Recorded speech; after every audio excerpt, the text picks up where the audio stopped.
नाम मैं लेना चाह रही हूँ, मेरे दिल के बहुत करीब हैं। वो मेरी मेंटोर है, जैसे मैं हमेशा कहती हूँ, मेरी उस्ताद है और मेरी स्पिरिचुअल मदर भी हैं। तो मैं सारी इनका टीम और जितने भी हैं सबको कहूँगी कि उनको सही तरीके से चेयर अप करें। वन एंड ओनली कुरतुल्लाह नबी।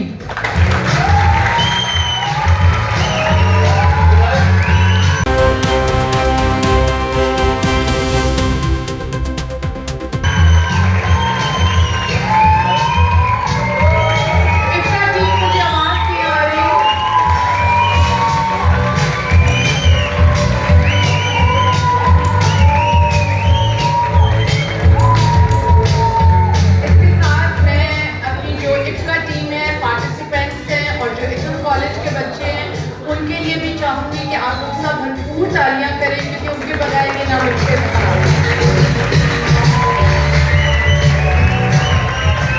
और अब मैं फील देना चाहूंगी हमारे जो आज के होस्ट हैं फहीम साहब को। प्लीज़ उनके लिए बहुत बहुत तालियां, क्योंकि उन्होंने बड़ी मेहनत की है।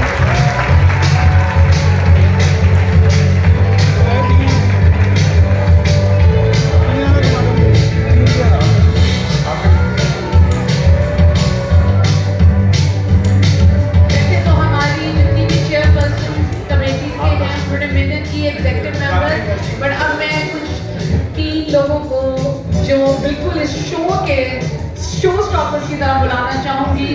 तस्कीना Jammal Sahiba, please come on the stage. Taskeena Sahiba के लिए